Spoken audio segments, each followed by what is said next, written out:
Hey guys, welcome again to our vlog. This is Ling from give.asia. So usually I would say I'm so happy to come back and share with you these kind of knowledge and tips on fundraising.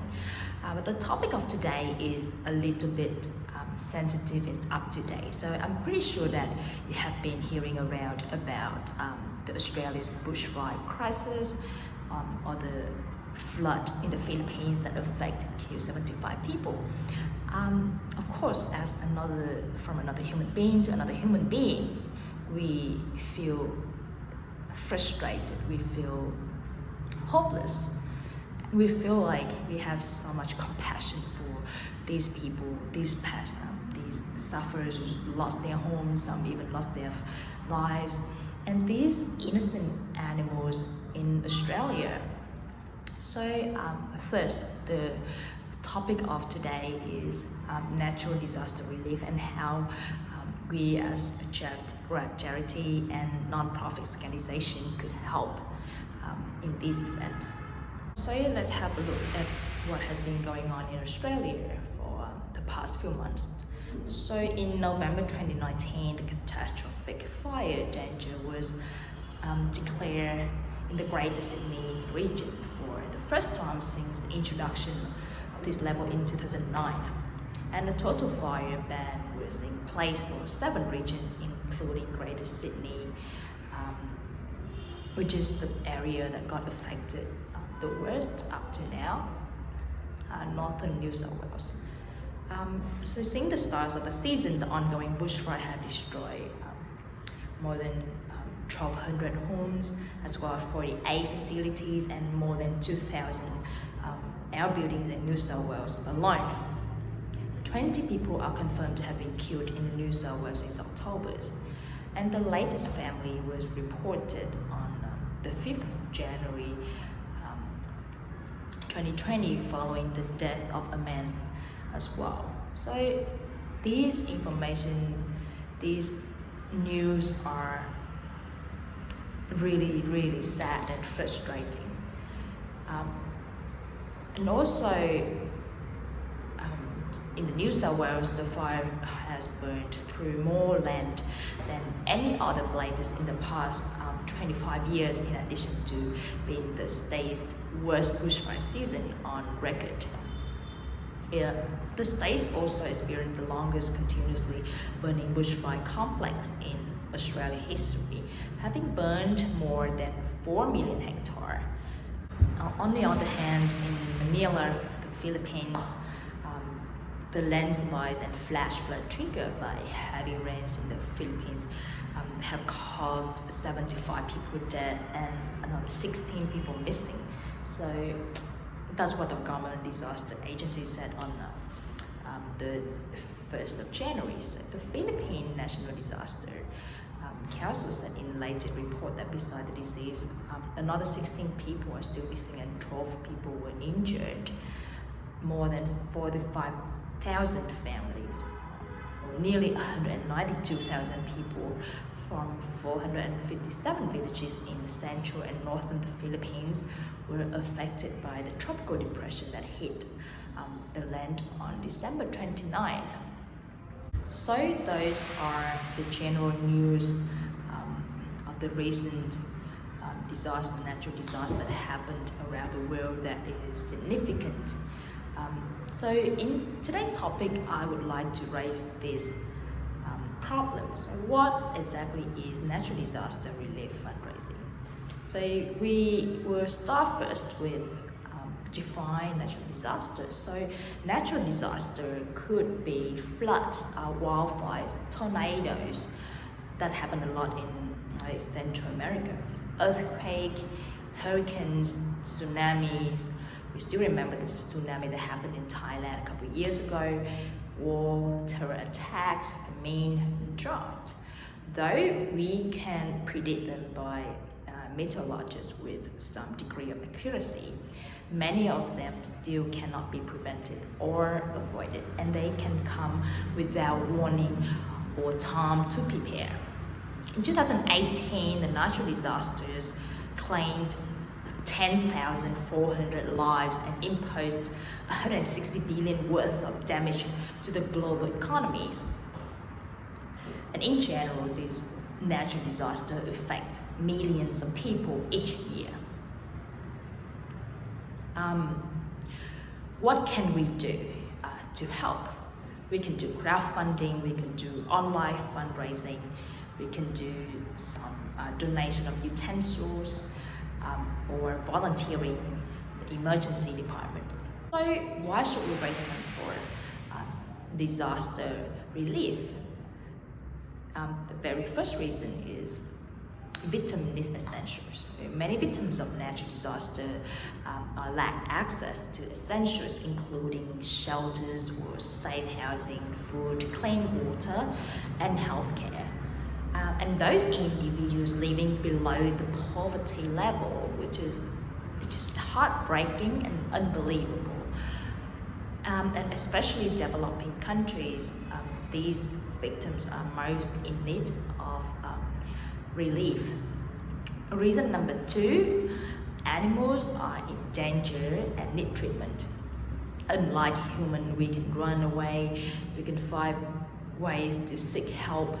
These innocent animals, they can't even help themselves. So animals living in the wild are incredibly vulnerable to these kind of natural disaster. Let's take our case of the Australian bushfires as an example.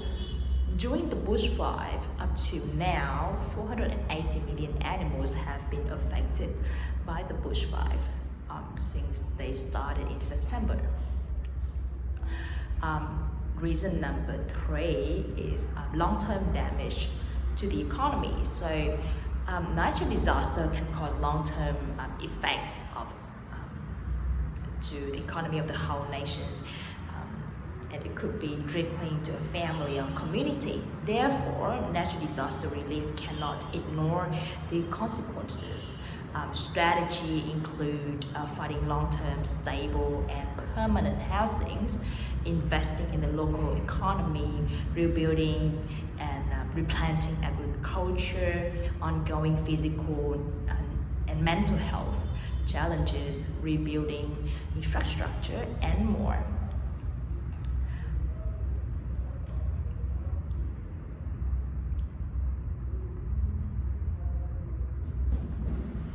As individual, what can we help, or how to donate to what?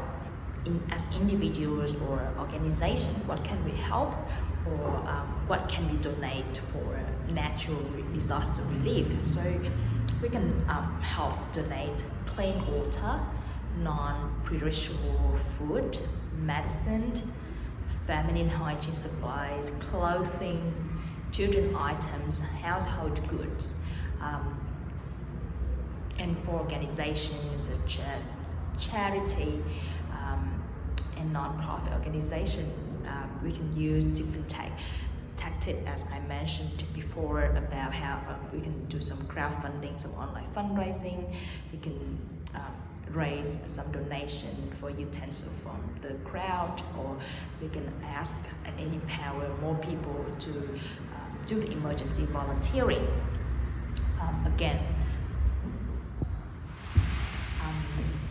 So now let's move on to the part where I'm going to present to you the 6 steps for a successful natural disaster relief campaign. So step number 1 is to set up a relief fund for the community.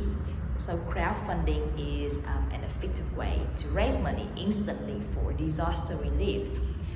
Some advantages of using crowdfunding include it's quick, it's engaged donors with beneficiary easily, and it's got pretty low operating costs required.